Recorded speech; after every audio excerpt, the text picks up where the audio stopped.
Welcome to Doc's Lab and our second Master Series.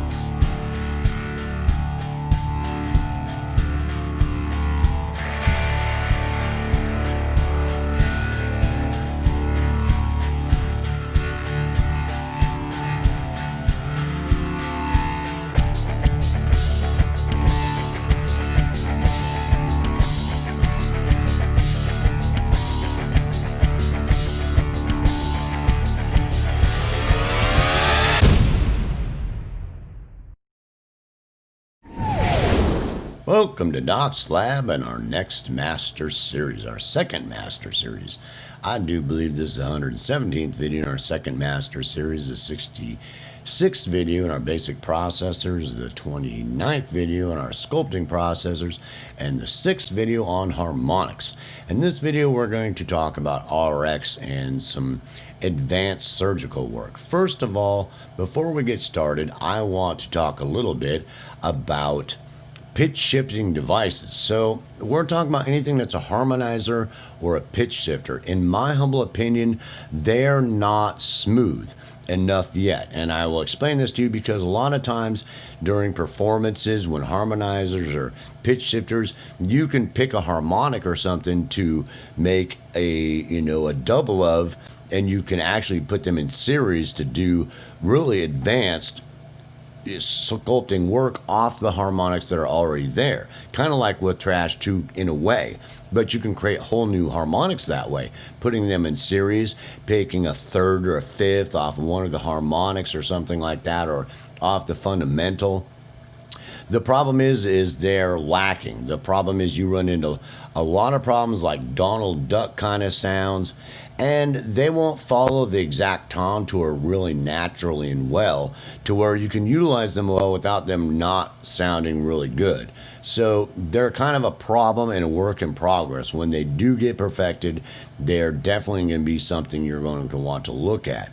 So for now, unless you have a really super good harmonizer, pitch shifter that you can build harmonics off it with, that I've tried with several and I've not come out with real professional sounding results, but they're a work in progress, something to keep an eye on. The next thing when we're dealing with harmonics is RX. Now you can buy the advanced version, but this is just the standard version here, which should do fine for most of the stuff we're talking about, because unless you got you are an audio repair facility, a lot of those things you won't need. This has a mountain of other things going on in it. Like we talked about with Melodyne, it's an investment, but there's lots of other things that can do phenomenal work on helping you with your audio and in your engineering and help make you a better engineer, studying those things, understanding them, and just, furthering your knowledge and abilities, with things that are coming up in the world of audio engineering. But when we're just talking about harmonics, we've got a couple problems. In the last video we talked about Melodyne is a phenomenal studio, but adding harmonics is a little bit of an issue. Now, in something like RX, we actually can. Let's say I've got this one note, and it's kind of messed. I want to add some harmonics. Now, when we had talked about before, if you looked in the second Master Series, we talked about mapping harmonics. There's a calculation link on my channel to map harmonics, and we talked about it quite a bit. But once you understand what the harmonic components are in a sound, the basic harmonics normally that you're dealing with, whenever you're dealing with the sound, the most fundamental harmonics that are the most prominent, that you can begin sculpting it and adding other harmonics. So let's say that I've got this here. Now, a prime example is that, first of all, in this, that we can take this file, we can use the harmonics that are here. So we don't have to build harmonics off of something else. We can actually use the sound itself to extrapolate segments of it, parts of it, to use as building other harmonics. Now, the issue comes is that normally how you do this, you either make a copy of this file and then butcher it the way you want it, or you can make a selection, say one harmonic, or two certain harmonics and things like that, and you can get in here and export selection to another file, and then you can open it up again, manipulate it how you want, then overlay it on top of it, and then it's a pretty cool deal. So either one of those ways, Because when you go in there, you go on to say, let's say we're just even on harmonies, without actually getting into too much sculpting, we can actually just take harmonies, and we can take, as long as we don't add too much of the upper end and we don't shift it too much, because a lot of Donald Duck stuff that happens is when you really warp the upper end. So I've cut all the low upper end out of it and kept the fundamental harmonics.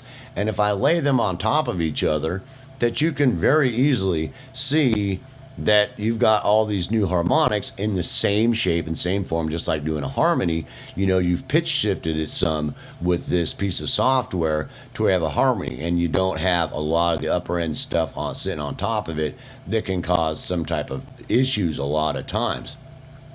So now let's say, for instance, that this isn't in harmony. I took that waveform, the previous one we looked at, and I decided to calculated out what these other harmonics would be in here rather than just a harmony like we're getting ready to listen to, and I could just blend those harmonics into it. Does that make sense? Using the same characteristics of the same sound. So it's really non-destructive, and it's just awesome. It's like an audio engineer's dream. It's like I can add harmonics like that. It's like almost using a harmonizer to do that, to add certain harmonics. The issue that you come to a lot of times is that if you're going to add harmonics off the lower end, you want to use one of these lower ones. That way, and if you're going to use it up here, if you're going to add harmonics close to this one or close to that one or close to that one, you want to use harmonics from that sound that are closer to that. That way you shift them as little as possible so you don't get that Donald Duck sound or that processed sound, because the more you push it, the less it sounds natural. So you really have to keep that in mind. But even here, I've got a harmony now off of that, just putting that on there. Low.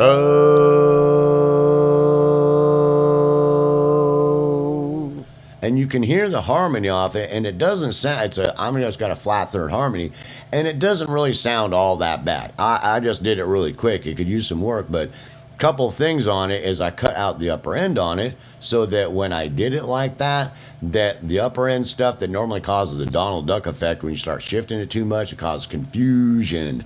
So if there are lighter harmonies in the background, like most of the time your harmonics work would be like a harmony, you're adding different harmonics in there, which is almost like doing a harmony, doing a harmony, because you're at kind of right. Okay, so I hope you understand that. It's a little confusing, but it's the same kind of concept, because you're adding harmonics using the harmonics that are originally there. So I could let's say I just wanted to put this one in here and this one. Let's say these are like the odd harmonics or something, or the even harmonics. And I'm going to choose this one, and this one. And I'm going to cut out the rest of them. That's very easy, just to lasso these or select them and cut them right out of the file. Then you just have those harmonics you want that you can drift in, overlay onto the other file, and blend, and then render it just like that. And you save the file like that, and it's done.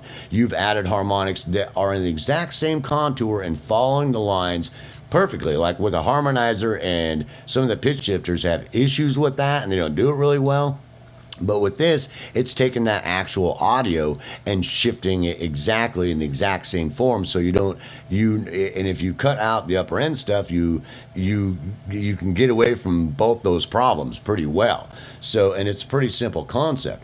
Next on top of that, besides that, it's like you can take even one harmonic. Let's say you got one or two harmonics that are an issue. So if you got one or two harmonics that are an issue, and you just need to add, like we talked about, you might want to add a flat seventh or a minor third harmonic to that sound a little bit to boost it up a little bit, because they're like really low, that you can get in there, choose that, boost it. Like this is just one save that I shift a minor third semitone, but you could do it with, two or three of them maybe, or three or four of them maybe, depending on how many you want to add, and it fairly seamlessly adds it right on top of the waveform the way you want it. And so you've added harmonics basically to that waveform using its harmonic content, which is just a phenomenal thing.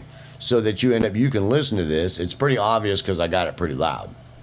Low. can hear that other harmonic, just that one flat third harmonic. It's not even a harmony. So, I mean, you can hear that voice, and you got the normal voice in the background, then you've got that one harmonic that is the flat third harmony that's laid on top of that, and you can hear it. Now, most of the time harmonics aren't that obvious. When you add harmonics in there, they don't normally come out sounding like a harmony. You are blending them in there. Sometimes that, you know, you've got a flat third that does sound like a harmony. You got a flat third and a flat seventh, and whatever, that are harmonics, that they do have that harmony characteristic, depending on how aggressive you are with them, depending on how loud or quietly you attack or you put them in there, and depending on how many you put in there.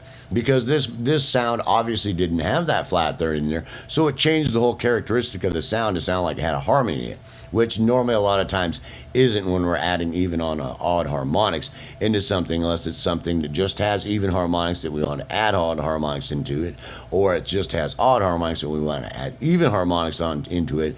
That would be, if these was all even harmonics, that would be shifting them up to emulate adding odd harmonics in there. Does that make sense? Which is just cool. I mean, it is a phenomenal ability to be able to do. So it's a pretty simple concept and pretty simple procedure. You may find yourself a lot of times that, for the most part, that I've found, whether you're working with an instrument or you're working with a vocalist, more times than not, unless you're doing actually sound sculpting, that you're trying to boost or attenuate the positive or even or odd harmonics that are in the sound. So, you know, and it's a pretty simple concept, because you can get in here, highlight this harmonic, and then just punch it up, how much gain you want to put on it.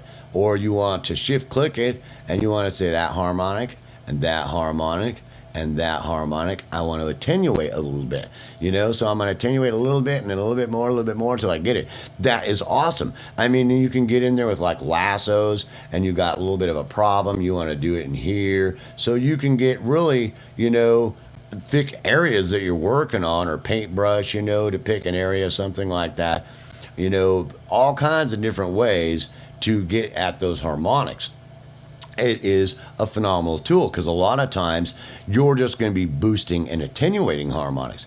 A lot of times you won't be adding harmonics, or you think, like when I add like odd harmonics with trash, that most of the time it's adding some odd harmonics into the upper spectrum that may not be there. But for the most part, most of the time, that it's boosting the odd harmonics that are already inherent in the wave, or the even harmonics, and making them a little bit louder. Does that make sense? So that you're pushing up areas you want. But it will, if you don't cut out the upper spectrum, you know, like if you take something like this and you start doing something like that with trash too, it's going to add to the upper spectrum also. But if you've cut that out, it's not going to. It's only going to add even and odd harmonics in the lower areas of the meat and potatoes part of the actual sound, so that it doesn't cause anomalies in the upper end, which it can, and it can make it sound dirty, nasty, and unclean. So it's kind of helpful. So you can really get in there. You can see this harmonic here is really loud,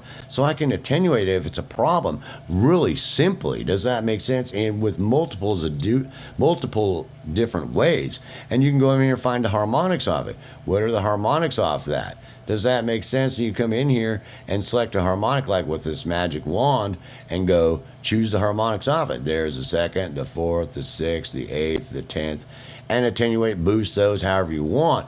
It's phenomenal. Or you can go to the odd harmonics, you know, and do it backwards of that, and do the odd harmonics. You want to mess with the odd harmonics or the even harmonics, whatever you happen to be, whichever ones you want to attenuate and boost, which is a huge thing, because then you can really surgically get out, follow this entire waveform, so that you know that you're really attenuating and boosting those even on harmonics to be as surgical as possible, besides being able to implement harmonics, which is a really cool deal. because sometimes that is very helpful. And it can also help you with doing harmonies. If you do harmonies, like I talked about, cutting out the upper end and being real careful, you can come out even with just one minor third harmony. You heard I just took one sinusoid out of that waveform and boosted it up to a minor third, and it was a fairly clean harmony without not a lot of anomalies of shifting the whole sound up a minor third. It was just one harmonic, which was kind of cool. Does that make sense? You just cut out tons of dirt out of your production.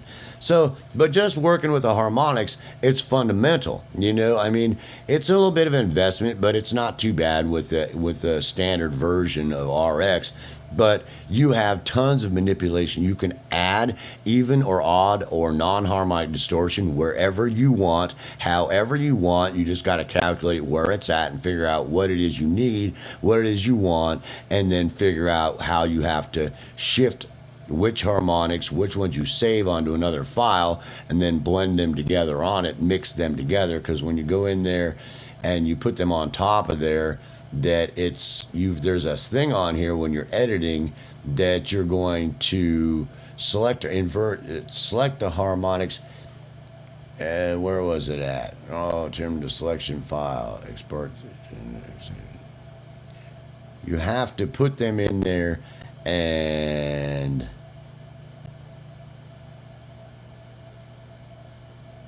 paste special. So when you paste if you can copy and paste them off the other file, and then you can paste them mix. So it'll mix what you're pasting on top of it instead of replacing it.